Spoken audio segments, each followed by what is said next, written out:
Sabe, eu estava em dúvida do que compartilhar essa noite. E eu troquei uma ideia com o Raposo. Eu falei, mano, eu estou pensando em pregar uma mensagem que eu compartilhei algumas semanas atrás lá em Niterói. Eu acho que tem tudo a ver com essa noite. E o tema da mensagem era YOLO, You Only Live Once. É mais ou menos isso, né? Para quem fala inglês. Eu não falo inglês, então vou só jogar dessa vez, ok? YOLO. O que significa YOLO? YOLO é uma expressão que significa você só vive uma vez. O que você tem para fazer amanhã, você não deixa para amanhã, você tem que fazer hoje.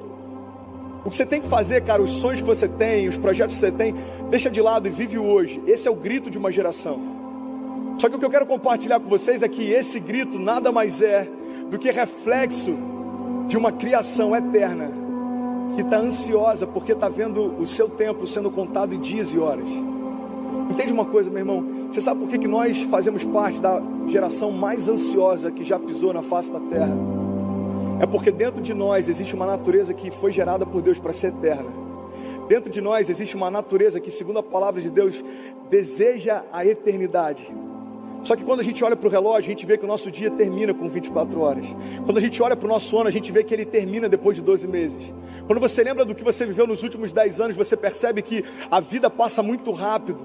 Coisas que você imaginou que demorariam anos para acontecer, elas já aconteceram.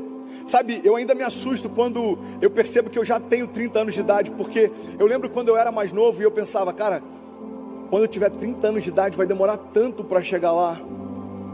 E hoje eu olho para minha filha com 5 anos de idade e eu percebo que daqui a 10 eu já vou ser um coroa para ela. Pastor, ok, mas o que isso tem a ver comigo que tem 17 anos? O que isso tem a ver comigo que tem 20 anos? Eu vou te explicar. O tempo passa muito rápido e a gente está o tempo inteiro lutando contra o tempo. A gente está o tempo inteiro brigando com o tempo. Eu lembro que eu vi um filme do Will Smith. Se você não viu esse filme ainda, vale a pena ver. Esse filme é demais. E ele se chama... Beleza Oculta.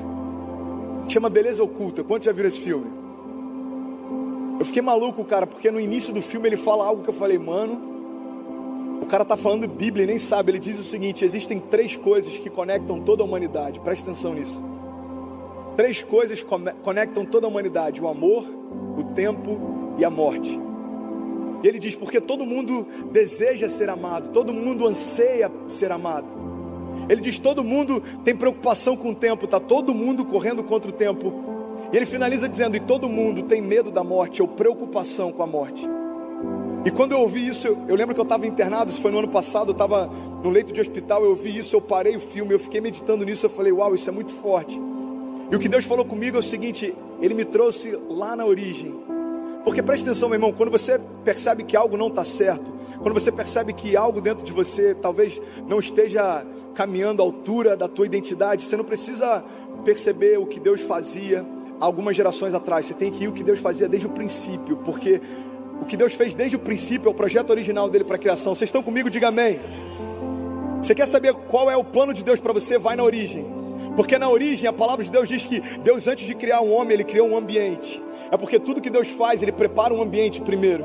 Lá na origem fala que quando Deus estabelece o homem, Ele dá sobre o homem governo e domínio sobre todas as coisas. É porque esse é o projeto original de Deus para nós. Sabe, quando a gente chega no final de um culto, a gente convida quem quer aceitar Jesus para vir à frente. A gente fica feliz com a salvação, mas você sabia que nem a salvação fazia parte do projeto de Deus para o homem? Você sabe por quê, meu irmão? Porque você só precisa salvar alguém que já está perdido. Redenção significa resgate. Você só vai resgatar alguém que está perdido, alguém que está cativo, alguém que está preso. É por isso que a salvação não é o projeto original de Deus. O projeto original de Deus para o homem é liberdade. Deus cria o ambiente, Deus cria o jardim, depois então Deus cria o homem, sopra sobre ele o seu espírito, ou seja, Deus está compartilhando da mesma essência que ele tem, Deus está compartilhando daquilo que ele é, Deus sopra em nós a essência do próprio Deus, a Zoe, a própria vida de Deus, e agora ele diz, olha, você agora tem domínio e governo sobre todas as coisas. Esse é o projeto original de Deus, essa é a origem de Deus. E o que Deus me trouxe a memória sobre Gênesis é o seguinte: ei filho, o amor, o tempo e a morte conectam toda a criação. Mas nem sempre foi assim. Você sabe por quê? Porque antes do pecado entrar na história da humanidade, o tempo não era acessível para a gente. O homem nunca se preocupou com o tempo, porque o tempo não contava os dias do homem. O tempo não limitava a história do homem. O homem foi criado como Deus, para ser eterno, assim como ele é. E ele disse, sabe filho, a morte também não fazia parte do meu projeto para a criação. Porque o homem não nasceu para morrer um dia, ele nasceu para ser eterno. É por isso que a dor da perda de alguém que a gente ama é tão difícil. Você sabe por quê? Porque não é natural você se despedir de alguém que você ama. Não é natural você olhar para alguém que você ama demais e saber que você nunca mais vai ver aquela pessoa de novo, de forma natural. E aí o que Deus falou comigo é o seguinte, sabe, Jesus ele veio restabelecer as realidades que existiam desde o Éden. Porque agora aqueles que estão em Cristo não têm mais preocupação com o tempo, porque são eternos assim como Ele é.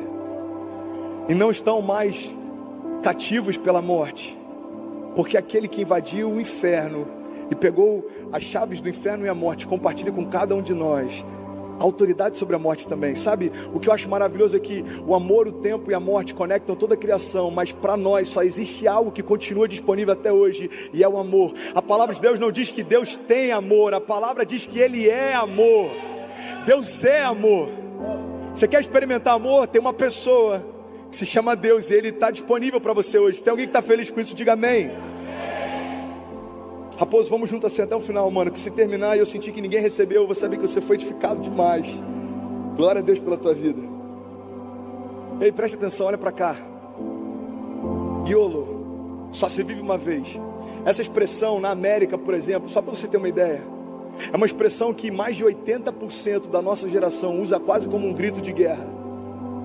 É porque a nossa geração, ela não consegue entender os limites de um tempo, elas não conseguem entender os limites do processo, ela não consegue aceitar o porquê que as coisas precisam esperar para acontecer. A gente quer tudo para ontem. A gente ouviu uma promessa de Deus, a gente quer que se estabeleça amanhã. A gente teve uma visão de Deus, a gente quer que se estabeleça nesse mesmo ano. Sabe, às vezes Deus te dá uma visão e aquilo tem a ver com algo que Ele quer gerar em você daqui a 10 anos. Só que tem pessoas que abrem mão do processo porque no meio do caminho acreditam que não vai mais acontecer.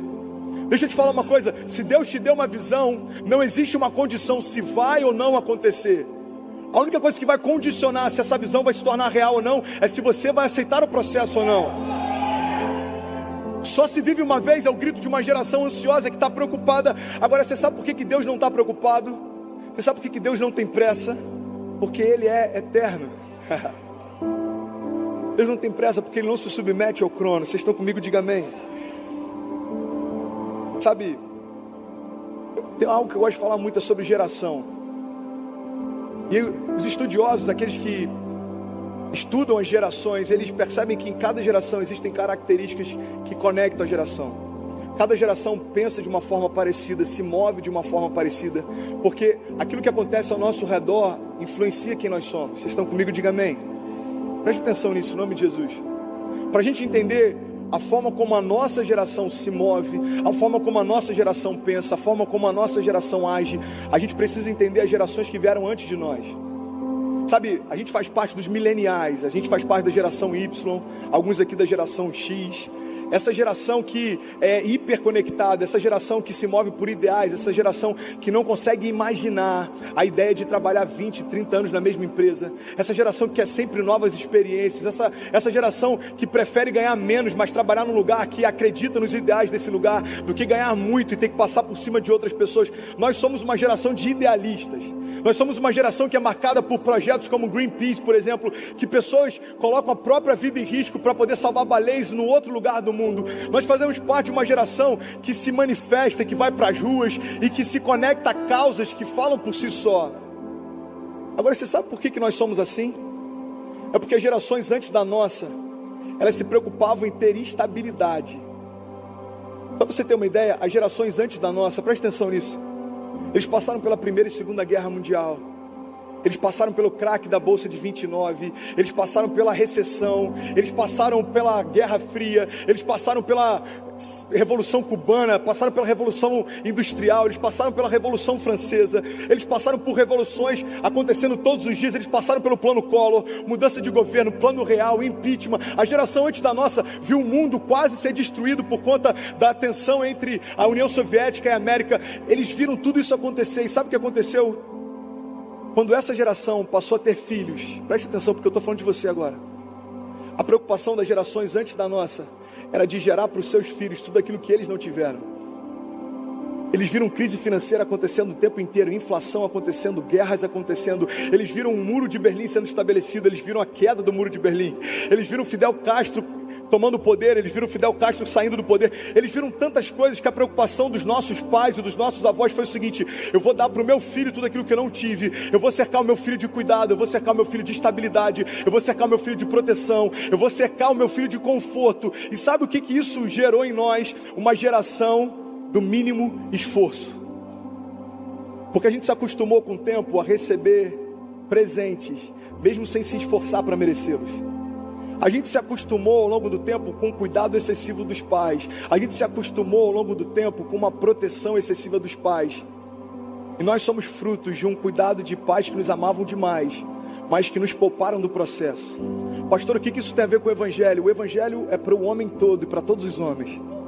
Se você não entender algumas características pelas quais você se move, o Evangelho não vai se encaixar dentro de você. Você sabe por quê? Porque o Evangelho é metanoia, a mudança de mente, a mudança de comportamento. O Evangelho é a mudança de natureza. O Evangelho veio para mudar quem você é. É por isso que a palavra de Deus diz: olha, transformai-vos pela renovação do vosso entendimento, para que você possa experimentar qual é a boa, perfeita e agradável vontade de Deus. O que a palavra está dizendo é o seguinte: se você não mudar a tua mente, você não consegue sequer experimentar a vontade do meu Pai. Porque é como um sistema operacional. Não tem como você instalar um aplicativo da Apple num telefone Android. Não funciona. E muitas vezes a gente está tentando fazer exatamente isso. A gente não passou pela conversão de natureza, mas a gente quer instalar novos aplicativos. A gente quer experimentar o fruto do Espírito sem ter nascido do Espírito. A gente quer viver promessas de Deus sem ter nascido de Deus. A gente quer viver promessas do Pai sem saber quem o Pai é. A gente quer viver promessas que são condicionadas a relacionamento sem desejar relacionamento. A gente quer presentes sem se relacionar com aquele que dá presente. E sabe qual é o problema disso? Isso gera uma geração inteira frustrada com o Evangelho, porque entendeu em parte aquilo que é pleno. A palavra de Deus diz: olha, conhecereis a verdade e a verdade vos libertará. Agora, eu só experimento a verdade que eu conheço. Se eu conheço a verdade em parte, eu vou ser liberto em parte. Preste atenção nisso. Se eu conheço a verdade em parte, eu vou usufruir dela em parte. Se eu conheço a verdade em parte, eu vou experimentar milagres em parte. Pastor, como que é uma liberdade parcial? Eu vou te explicar. Uma liberdade parcial é aquela que você começa a ter prazer no meio dos louvores, mas você ainda não tem força para negar o pecado quando está num quarto com a sua namorada. A liberdade parcial é aquela que faz com que você até deseje ir para o culto, mas faz com que você desista no meio do processo para o cumprimento do teu chamado. A liberdade parcial é quando a gente deixa Deus tocar a gente em partes, mas não deixa Ele tocar no todo. O problema, cara, é que liberdade parcial é como liberdade nenhuma. O problema é que liberdade parcial é uma farsa e faz a gente morrer dentro de uma zona de conforto, achando que por estar no banco de uma igreja a gente está fazendo a coisa certa. Sabe, se bancos de igreja santificassem homens, a gente compraria e levaria para casa. Por isso que Jesus, quando pregava, ele subia no barco e pregava para a multidão. Ele pregava no meio do deserto. Jesus, ele pregava onde o povo estava. O que ele estava dizendo é o seguinte: eu não estou condicionado ao lugar, ao ambiente, à plataforma. Eu só preciso que alguém ouça, e as minhas palavras, quando entrarem naquele que tiver sede, naquele que tiver fome, esses vão experimentar a vida eterna. Cara, Jesus nunca se condicionou à plataforma. Agora, eu já falei sobre isso algumas semanas atrás, quando eu estive aqui. Agora, não se engana com uma coisa, presta atenção. Jesus também pregava em parábolas, porque ele não se preocupava que todos entendessem. Uma vez os discípulos chegaram para ele e perguntaram: mestre, por que você prega em parábolas se nem todo mundo entende? Ele disse: é porque eu não quero que todo mundo entenda. Porque tem alguns que tendo ouvidos não ouvem, tem alguns que tendo olhos não veem, e alguns que tendo corações não sentem. O que Jesus está dizendo é o seguinte: nem todo mundo que senta para me ouvir está disposto a se levantar para viver o que eu tenho. Nem todo mundo que senta para me ver fazer milagres tem expectativa de ser um milagre. No meio da multidão, irmão, tinha muita gente curiosa. O ministério de Jesus sempre foi marcado por curiosos. Pessoas que tinham ouvido falar no dia anterior que ele tinha curado um cego, e iam lá para ver qual seria a nova maravilha que ele faria. É por isso que tinha momentos em que Jesus, ele se irritava, ele saía de onde a multidão estava, ele atravessava para o outro lado. Você sabe por quê? Jesus, eu imagino, eu estou aqui parafraseando, dentro dele pensando assim: eles não entenderam ainda que eu não vim para fazer milagres sobre eles, mas eu vim em primeiro lugar para fazer com que eles se tornem um milagre. Porque eu vim para os meus e os meus me rejeitaram. E por conta disso agora todo aquele que crê na minha palavra passa a ter direito também ao meu reino. Vocês estão comigo? Diga amém. Sabe, evangelho tem a ver com maturidade, cara. A palavra de Deus diz que o herdeiro, enquanto é menino, por mais que tenha direito a tudo, não difere de nada do escravo. A palavra está dizendo o seguinte: olha, um herdeiro, por mais que ele seja filho do dono de tudo, por mais que ele tenha por direito, por herança, acesso a tudo, enquanto ele for menino, ele não pode usufruir de nada. O que a Bíblia está dizendo aqui: a gente tem promessas estabelecidas sobre nós, a gente tem palavras de Deus estabelecidas sobre nós. Talvez você nunca tenha entrado numa igreja, talvez poucas vezes você tenha ouvido falar de Jesus, talvez desde o ventre você ouviu palavras contrárias, talvez você acredita que você foi fruto de um acaso, você foi fruto de um estupro, você foi fruto de rejeição. Eu não tenho a menor ideia de como você imagina que tenha sido criada a tua história. Agora entende uma coisa: a palavra de Deus diz que Ele se relaciona com cada um de nós desde antes da criação. Se isso não traz sentido para a nossa história, nada mais vai trazer. Você sabe por quê? Porque só quem te criou por dentro sabe o que está faltando dentro de você. Às vezes a gente tenta encher com coisas que estão externas, às vezes a gente tenta se preencher com coisas lá fora, quando na verdade, quando Deus olha para a gente, Ele fala assim: ei filho, não é isso que vai te preencher. Eu consigo olhar o teu interior, fui eu que criei o teu interior, eu sei o que está faltando aí dentro. Sabe, para viver vida plena, tudo que a gente precisa é abrir espaço para Deus entrar e preencher todo o vazio. Se tem alguém entendendo isso, você pode declarar nessa noite: diga: Pai, eu quero. Diga: viver os seus sonhos. Diga: eu desejo, mais do que todas as coisas, viver as suas promessas, em nome de Jesus. Amém. Sabe, a gente estava essa semana com o Luiz Hermínio lá na igreja e foi um tempo maravilhoso. A gente teve um tempo, um café da manhã com os pastores, e ele compartilhou várias coisas que estavam no coração dele. E teve uma coisa que ele falou, cara, que eu falei: uau, isso é muito forte, eu precisaria ter ouvido isso anos atrás. Ele fala sobre Ananias e Safira, e é engraçado porque alguém me enviou uma mensagem, eu nem lembro se era alguém aqui da igreja da Barra, eu acho que era alguém aqui da igreja da Barra, que me enviou o seguinte: olha para mim, pastor, eu estava lendo os evangelhos, eu não entendi por que Ananias e Safira morreram. Para talvez alguns aqui que não saibam, eu vou contar bem rapidinho a história. Ananias e Safira, eles venderam um terreno que eles tinham, eles venderam uma posse que eles tinham, e eles foram ofertar para Deus, mas eles retiveram em parte o que eles iriam ofertar. Eles mentiram em relação ao que eles iriam ofertar, e quando eles chegam diante do altar da oferta, eles são fulminados diante do povo. Está todo mundo entendendo? Diga amém. E para muitos isso gera uma confusão, porque a gente está na nova aliança, Jesus já veio e tem alguém morrendo fulminado porque vai ofertar. Você consegue imaginar, irmão? Você vai ofertar e quando você chega aqui na hora da oferta, você cai fulminado do nada. É muito louco o que aconteceu com Ananias e Safira. E o Luiz Hermínio falou algo que eu achei maravilhoso. Ele disse: sabe, antes da gente entender a oferta de Ananias e Safira, a gente precisa entender o contexto em que Ananias e Safira estavam. Porque antes deles ofertaram, veio um homem chamado Barnabé, e a Bíblia diz que ele vendeu toda a sua herança e colocou aos pés dos discípulos. Você sabe o que ele estava dizendo? Ele estava dizendo o seguinte: olha, eu não quero nada que não tenha vindo de Deus. Minha história com Deus começou agora, então eu vou me desfazer de tudo que eu tinha direito, para que eu agora usufrua de tudo o que eu tenho direito em Deus. Barnabé coloca aos pés dos discípulos tudo o que eles têm. Preste atenção nisso. Aí logo depois vem Ananias e Safira, retendo em parte aquilo que eles desejariam dar. E ele brincou, ele disse o seguinte: você sabe qual foi o problema de Ananias e Safira? É que o nível de justiça estabelecido antes deles estava muito alto. O problema é que eles entraram na fila errado, meu irmão. Porque eles entraram querendo dar em parte na fila de quem estava entregando tudo. Eles queriam dar em parte no mesmo ambiente em que tinha pessoas entregando tudo. Deixa eu te falar uma coisa. Eu preguei sobre isso algumas semanas atrás. Quando uma verdade se estabelece, tudo aquilo que é falso se autodenuncia. É por isso que quando você está queimando por Deus, pessoas que estão frias em Deus ao teu redor vão começar a se sentir incomodadas. É por isso que quando você está mergulhando no teu chamado, você começou a experimentar plenitude, você começou a viver propósitos em Deus que você nunca imaginou. Deus começou a abrir portas para você, te levar a lugares altos. Você começou a se sentir bem, você começou a experimentar a paz que excede todo entendimento. Tem pessoas perto de você que sempre caminharam ao teu redor e que nunca se incomodaram com quem você era, Mas agora eu começo a se incomodar. Você sabe por quê? Porque a tua verdade revela a mentira deles. A tua paixão revela a falta de paixão deles. A tua entrega revela a falta de entrega deles. Ei, o teu desejo por Deus revela a falta de desejo deles. Quando uma verdade se estabelece, tudo aquilo que é falso se autodenuncia. Quando Jesus começa a pregar nas sinagogas, quando Jesus começa a falar da palavra, ele fala da mesma palavra que os religiosos falavam. Ele fala das mesmas verdades que os religiosos falavam. Mas por que a palavra de Deus diz que quando ele falava como quem tinha autoridade? É porque o comparativo é automático. Gerações ouviram falar de Deus através da boca de homens vazios. Agora do nada eles começam a ouvir falar de Deus da boca do próprio Deus. Você sabe por que era diferente?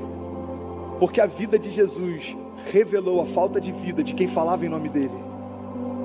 A vida de Deus em Jesus revelou a falta da vida de Deus dos religiosos que falavam em nome dele. Meu irmão, deixa eu te falar uma coisa. Se você quer se colocar no lugar em que Deus te chamou para estar, se você quer viver o teu chamado, se você quer cumprir o teu propósito, se acostuma com perseguições. Você sabe por quê? Porque todas as vezes que um propósito nasce em Deus, os inimigos se levantam contra ela também. Quando José começou a ter entendimento das promessas que Deus tinha para ele, os seus irmãos passaram a odiá-lo ainda mais. Sabe, quando Jesus começou a fazer milagres, a palavra de Deus diz, cara, eu não lembro agora em qual livro, mas está lá na Bíblia, olha que louco isso, que depois que Jesus cura Lázaro, os religiosos se reuniram e começaram a arquitetar como poderiam matá-lo, como poderiam matar Jesus, porque Jesus ele estava indo além dos limites. Eu imagino os religiosos se reunindo e falando, cara, agora ele passou dos limites, agora ele foi longe demais. Ele começou a ressuscitar mortos. Se a gente não paralisar esse cara, a gente não vai conseguir segurar essa revolução. Se a gente não parar esse cara, se a gente não calar esse homem, a gente não vai conseguir impedir uma revolução. Agora, eles acreditavam que a morte seria o final da revolução. Eles não sabiam que a morte era o início dela. A cruz não é algo que aconteceu por acaso, a cruz era o propósito. Por isso que quando chega o tempo de cruz, quando chega o momento próximo ao sacrifício, Jesus ele está angustiado, não porque ele está com medo da morte, é porque ele sabe que pela primeira vez ele vai ficar distante do Pai. O medo de Jesus, a angústia dele, era só em estar distante do Pai, nada mais, porque ele não chegou na terra e depois de 30 e poucos anos ele falou, uau, eu acho que eu vou ter que morrer nessa cruz. Não, ele conhecia a cruz, ele sabia dos fundamentos eternos, ele sabia do propósito do Pai, e quando a cruz se apresenta para ele, ele se apresenta como uma ovelha indo em direção ao matadouro, ele não diz nada. Você sabe por quê? Como questionar algo que eu fui gerado para viver?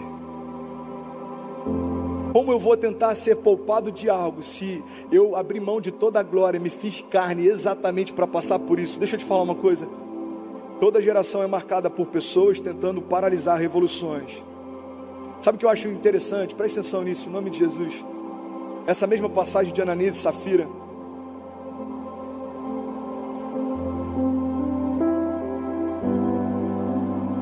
Essa mesma passagem, logo em seguida, a Bíblia diz que os jovens então foram até o altar e retiraram o corpo de Ananias e Safira. Sabe por quê? É porque o papel dos jovens é sempre tirar aquilo que está morto sobre o altar e estabelecer o novo de Deus. O papel da próxima geração é sempre retirar aquilo que está morto do altar para que possa vir o novo de Deus. Entenda isso, meu irmão. Deixa eu te falar uma coisa. Eu lembro que algumas semanas atrás eu estava pregando em Cabo Frio e um jovem me mandou uma mensagem pelo Instagram. Eu botei, vou estar em Cabo Frio, vou pregar amanhã e tal. Aí ele me mandou uma mensagem, poxa, eu queria muito ir, mas eu não tenho dinheiro da passagem. Aí eu falei, beleza, mano, me procura no final, eu vou ofertar a passagem. Tudo certo, acabou o culto, ele veio me procurar, eu dei o dinheiro para ele e ele falou assim, poxa, pastor, que bom que você fez isso, porque a igreja ela é tão fechada para ajudar, né? A igreja normalmente ela é tão difícil de ajudar. A igreja é isso. Ele começou a falar da igreja. Eu falei, mano, deixa eu te falar uma coisa. Eu sou a igreja. Eu acabei de pagar a tua passagem. Aí ele falou assim, não, mas eu não estou falando de você, eu estou falando da igreja como um todo. Eu falei, então, mas você é a igreja. Me incomodou, sabe por quê? Aquele jovem, ele está questionando algo que ele não entendeu ainda, que o chamado é que ele faça parte. Então é muito fácil você apontar o que está errado. O difícil é você não se tornar parte do erro. Eu falei, cara, olha só, se eu fizer diferente, você fizer diferente, a minha esposa fizer diferente, a minha filha fizer diferente, a tua família fizer diferente, nós seremos a igreja que nós desejamos. Agora é muito fácil a gente ficar sentado questionando o que as gerações anteriores fizeram de errado. É muito fácil a gente ficar falando que as gerações antes da nossa eram religiosas. Mas se a gente não perceber, a gente está iniciando uma nova religião também. Porque antes a gente achava que religiosidade era usar terno e gravata. Para eles hoje a nossa religiosidade é querer usar calças apertadas e roupas cool. Deixa eu te falar, revolução nunca teve a ver com a nossa estética, sempre teve a ver com a nossa essência. Sempre. Pessoas morreram por causa da estética, pessoas morreram por causa de costumes, morreram literalmente. Você sabe por quê? Porque jovens foram afastados porque não cumpriam os costumes da igreja. Mas Jesus chegou ao ponto de dizer, sabe, são hipócritas porque colocam um peso sobre outros, colocam um jugo sobre outros que nem eles mesmos conseguem carregar. O evangelho é leve, é leve. Pedro está preocupado com o tipo de comida que vai comer, se vai contaminar ou não. E Deus diz para ele o seguinte, o que contamina não é o que entra, mas é o que sai da tua boca. Jesus entra numa casa e ele está comendo junto com republicanos, ele está comendo com vários homens lá, e aí chega uma mulher, se lança aos pés dele, e a Bíblia diz que um dos homens, então o dono da casa, no seu pensamento começou a julgar Jesus, dizendo, se ele fosse de fato um homem de Deus, saberia quem é essa mulher que está lavando os pés dele. Jesus lê os pensamentos dele, Jesus sabe o que está no coração dele, Jesus responde, ei, você está criticando essa mulher, mas desde que eu entrei na sua casa, você não lavou os meus pés e não me ofereceu água para beber. Desde que eu entrei na sua casa, você não beijou o meu rosto, você não fez nada por mim. Essa mulher que está sendo julgada por todo mundo, desde que eu entrei, ela se lançou aos meus pés e ela está lavando meus pés com lágrimas, ela está ungindo meus pés com tudo que ela tem. Sabe o que Jesus está dizendo? A tua hipocrisia faz com que você analise aquilo que você vê como que é certo, mas eu não vejo como o homem vê. E glória a Deus por isso. Deus não está preocupado com aquilo que a gente aparenta ser. Deus está preocupado com aquilo que a gente realmente é. É por isso, cara, que você pode estar vivendo para todo mundo, externamente, a melhor fase da tua vida, mas no teu quarto, no teu lugar secreto, você sabe como você pode estar por dentro. E glória a Deus que Ele não morreu, cara, pela nossa estética, Ele morreu pela nossa essência. Porque lá em Gênesis, quando Deus cria o homem, Ele diz, façamos então o homem a nossa imagem e semelhança. Imagem e semelhança. Sabe, imagem tem a ver com aparência também. Agora, semelhança tem a ver com a forma como você se move. Não é só parecer com Jesus, mas é caminhar como Jesus, é desejar aquilo que Jesus deseja. Sabe, eu creio que existem 3 etapas, e vai me dando um toque no time, por favor, que eu já saí do esboço, mano. Existem 3 etapas, vocês estão comigo? Diga amém. Tem alguém que está recebendo de Deus hoje? Glória a Deus. É bom que eu já poupei o sermão do Iolo, dá para pregar outra vez aqui, mano, se você me chamar. Quer dizer, até que eu falar, mano, para fazer essa brincadeira. 3 etapas, obrigado, amor, glória a Deus. Existem 3 níveis, cara, na nossa caminhada com Deus, 3 etapas. A primeira e a mais rasa delas é temor a Deus. Sabe, tem pessoas que você convida para a igreja e eles falam assim, cara, eu não vou porque eu bebi ontem. Não sei se vocês já passaram por isso, eu já passei. Mano, vamos lá na igreja? Não, cara, eu bebi ontem, eu fui numa baladinha, eu não vou não. Mano, mas Deus te ama, cara. Não, eu sei, mas eu me sinto incomodado de chegar de ressaca na igreja. Ok, temor a Deus é algo que até as pessoas que não estão na igreja têm. Até os demônios têm. A Bíblia diz que quando Jesus chega num vilarejo, um homem endemoniado chega e pergunta para ele, o que tenho eu contigo? Que ele está dizendo o seguinte, por que você veio me tirar daqui? Estava tudo tão bem até você chegar.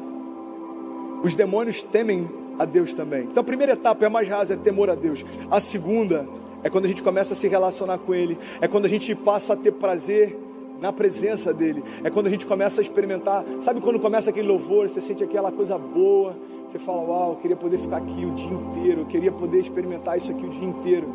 Você sabe por quê? É porque no ambiente de adoração, os céus tocam a terra e você está sentindo saudade de casa. O teu interior, presta atenção nisso, cara. A gente é formado de corpo, alma e espírito, presta atenção nisso. Então tem coisas que a tua mente não consegue entender, mas o teu espírito recebe. É por isso que quando Paulo diz, olha, quando forem orar no espírito, entendam, a tua mente ela fica infrutífera. O que ele está dizendo aqui, quando você está orando em línguas, quando você está orando no Espírito, você não consegue discernir e entender o que você está fazendo, mas o teu Espírito está recebendo o testemunho do Espírito de Deus, ou seja, o teu Espírito está conectado a Deus. Eu não estou entendendo nada, mas o meu Espírito está sendo renovado. Eu não estou entendendo nada, mas eu estou pedindo coisas a Deus que nem eu sei que eu preciso. Eu não estou entendendo nada, mas o meu Espírito está conectado a Deus. É por isso que no ambiente de adoração não tem sentido, não dá para você explicar por que é tão bom, mas entenda uma coisa: o teu espírito está sentindo saudade de casa. Sabe, a segunda etapa da nossa relação com Deus é quando a gente passa a amar a Deus. Vocês estão comigo? Diga amém. E a terceira etapa é quando a gente passa a amar aquilo que Deus ama também.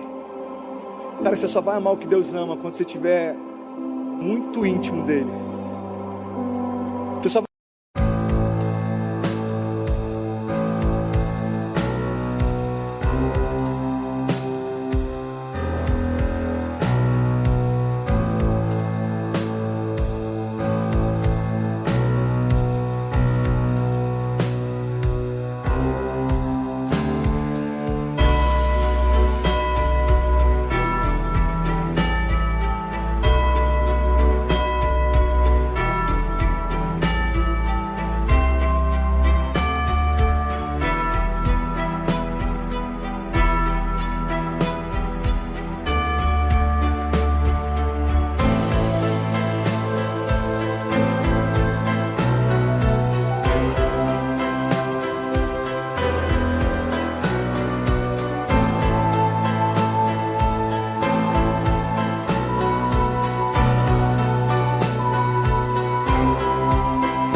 amar o que Deus ama quando você começar a ser um com Ele. Você sabe por quê? Porque na minha caminhada, por exemplo, teve momentos na minha história com Deus, lá no início da minha caminhada, em que eu comecei a amar a Deus, mas eu ainda não amava o que Deus amava. Eu não me incomodava tanto com a igreja, eu me incomodava com a minha história. Eu não me incomodava tanto com os outros, eu me preocupava com aquilo que Deus ia fazer comigo. Mas chega um momento, cara, que você começa a amar o que Deus ama, e você entende o seguinte: se existe algo de errado na igreja, se existe algo que precisa mudar, eu não vou ficar apontando, eu vou ser a resposta de Deus para essa geração. Se existe falta de fome de Deus, eu vou começar a ter tanta fome de Deus que as pessoas ao meu redor vão começar a desejar ter a fome que eu tenho também. Sabe, a pior posição que um cristão pode estar é acreditar estar queimando por Deus, quando na verdade tudo que ele está sentindo é o calor de quem está perto. Eu já tive momentos, cara, você já deve ter vivido isso também. Eu estou no meio da igreja, está todo mundo queimando por Deus e eu não estou sentindo nada.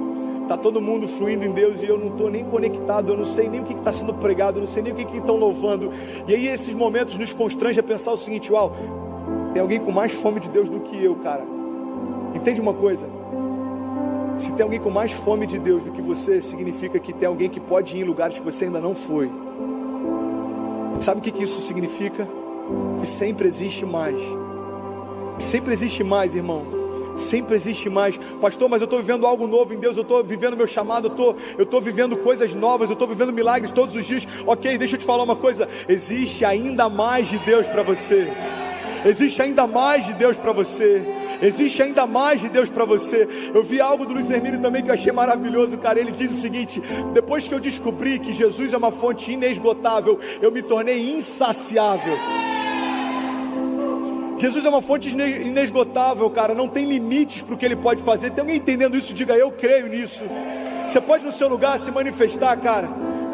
Existe vida de Deus disponível para você. Existe vida de Deus disponível. Sabe, é tão louco que por Deus saber o quanto que a gente é inconstante, Ele retira Jesus do cenário. Preste atenção nisso. E agora estabelece o governo do seu Espírito. Jesus fala: olha, é necessário que eu vá para o Pai, porque se eu não for para o Pai, o Espírito não virá sobre vós. O que Deus está fazendo é o seguinte: agora eu tiro o meu filho da história, coloco sentado à minha direita, e eu derramo sobre toda a carne o meu Espírito. Se cumpre a promessa feita por Joel: derramarei do meu Espírito sobre toda a carne. Derramarei do meu Espírito sobre toda a carne, e vocês receberão sonhos, profecias e visões. Preste atenção nisso, em nome de Jesus. Você sabe o que Deus está fazendo isso? Porque até aquele momento existia uma fonte de vida caminhando sobre a terra. Se chamava Jesus. Só que quando Deus retira Jesus do cenário e derrama do seu Espírito sobre a criação, Jesus chega ao ponto de dizer: aquele que crê em mim, agora do seu interior fluirão rios de água viva. O que Deus fez foi transportar uma fonte que caminhava pela terra para agora habitar dentro de nós. Você não precisa ir até um lugar para beber da fonte, a fonte habita dentro de você. Você não precisa se deslocar para experimentar a vida de Deus já está dentro de você. Você não precisa ficar buscando em homens promessas, palavras. Você não precisa nem buscar em profetas uma oração forte. Você não precisa buscar em ninguém direção. Sabe por quê? Porque toda direção, toda vida, todo milagre, todo propósito, toda promessa, tudo isso já habita dentro de você. É por isso que a palavra de Deus diz: Cristo em nós é a esperança da glória. A palavra está dizendo: olha, Cristo em nós é a esperança da glória. Cara, eu vou finalizar aqui, a banda pode subir, mas preste atenção nisso e guarda isso no teu coração. Talvez pareça para a gente uma frase de efeito, e eu creio nisso. Olha para mim, grande parte da igreja não entendeu ainda o poder dessa afirmação. Paulo está dizendo: olha, existe um mistério que por gerações foi oculto. Gerações e gerações viveram sem saber desse mistério, mas agora a mim foi revelado, e eu quero compartilhar com vocês. Então Paulo diz: e esse mistério é Cristo em nós, a esperança da glória. Mas sabe por que é poderoso? Porque até então Cristo era a esperança da glória, mas agora Ele compartilha com cada um de nós a esperança. E é por isso que Ele está dizendo: agora Cristo em nós se torna a esperança da glória também. Sabe, Jesus diz: olha, eu sou a videira e vocês são os ramos. Se vocês estiverem conectados em mim, vocês vão viver tudo o que vocês querem. Se vocês estiverem conectados em mim, vocês vão ver todas as promessas que eu tenho. Se vocês estiverem conectados em mim, vocês vão ver todos os projetos que eu tenho para você. Agora Jesus, Ele continua dizendo: mas sem mim não podem fazer coisa alguma. O que Jesus está dizendo é o seguinte: ei, te agrada ouvir das promessas que eu tenho para você? Glória a Deus. Me agrada cumpri-las também. Deus, eu quero viver as promessas. Eu quero viver os teus sonhos. Eu quero viver uma vida leve. Eu quero tirar todo o fardo, todo o peso. Eu quero lançar toda essa ansiedade aos teus pés. Eu estou cansado de tentar mostrar para todo mundo o que eu sou. Sabe, tem um profeta que ele era muito conhecido na nossa geração. Eu não lembro se foi o Charlie Brown Jr., eu não lembro de quem é essa música, me ajuda aí. Que ele diz o seguinte: eu passei muito tempo tentando provar para todo mundo que eu não preciso provar nada para ninguém. E esse é o reflexo da nossa geração. Você sabe por que a gente está cansado?